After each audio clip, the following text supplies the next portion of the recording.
What's up, you guys? I hope you're all having a fantastic day. I know I am. I came across this news story today as I was trying to find some quality content for you guys. I thought this would be a good example of what not to do if you're asked to show proof of vaccination, you guys.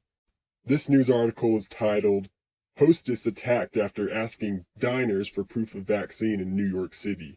So these three people were arrested for allegedly assaulting a New York City restaurant hostess on Thursday after she asked them to show proof of vaccination before seating them. Here's the video. Let's take a look. News 4's Romney Smith has all the details. This is what happened after a 22-year-old hostess asked a large party from Texas to show their proof of COVID vaccination following the city's indoor vaccination executive order.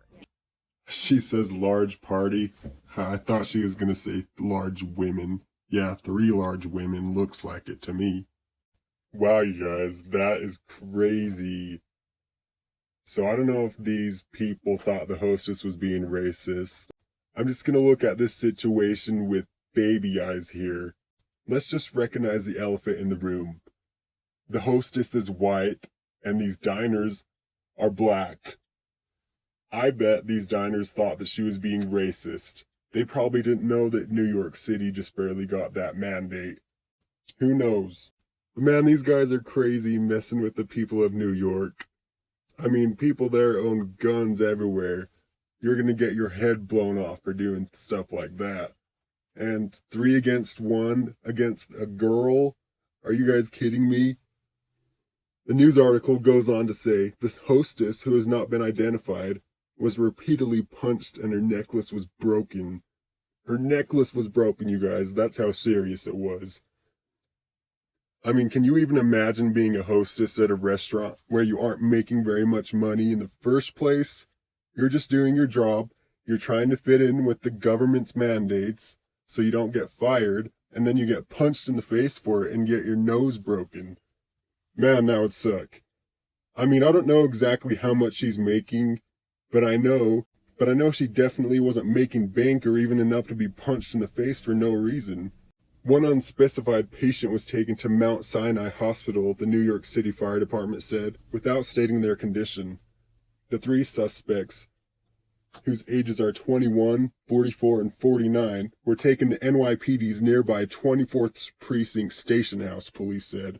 The attack comes as New York City this week became the first major U.S. city to require hospitality, entertainment, and fitness businesses to ask customers for proof of vaccination to gain access to indoor venues.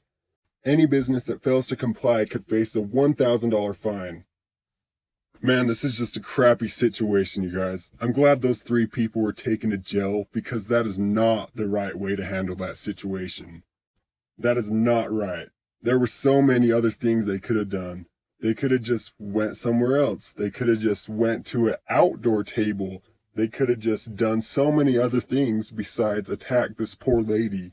They even could have ordered something, gotten picked up at the curbside or DoorDash. But no, they just decided punching someone in the face would solve their problem. You only get charged for assaulting someone, and it goes on your permanent record. No biggie. But no, for real, man. This whole vaccination thing is another story, but this doesn't make the situation right. It's not right to just punch someone in the face. We gotta look more into this story later, you guys. These 3 attackers, they were all black. The hostess was white.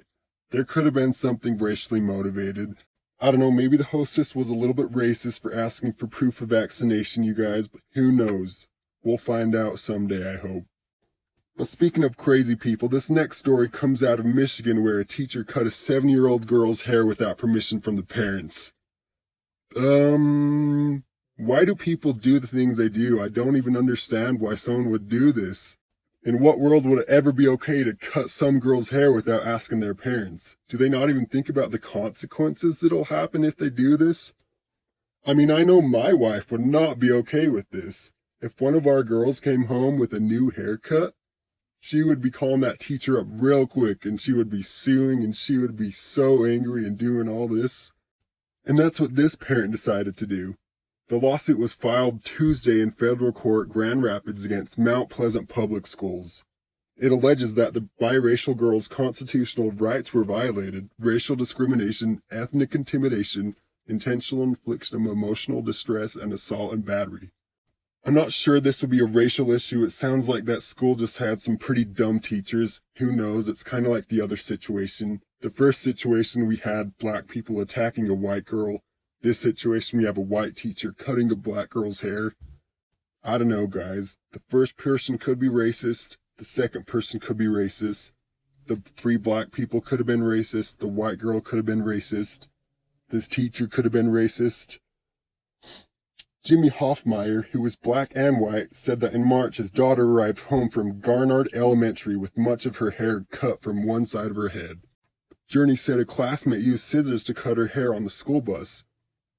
2 days after the bus incident, after complaining to the principal and having Journey's hair styled at a salon with an asymmetrical cut to make the differing lengths less obvious, Journey arrived home with the hair on the other side cut. Dang, man, you could see why somebody would get upset about this. If your child comes home from school with her hair cut from a student, that would be really bad. But then just 2 days later, she comes home with the haircut from the teacher? I mean, that's just crazy. That's messed up.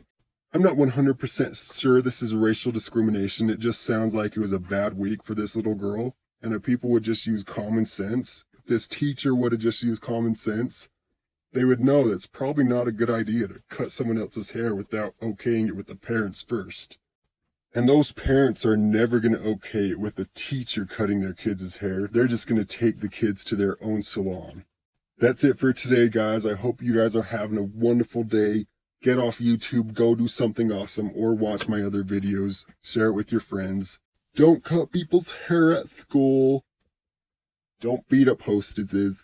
Okay, bye.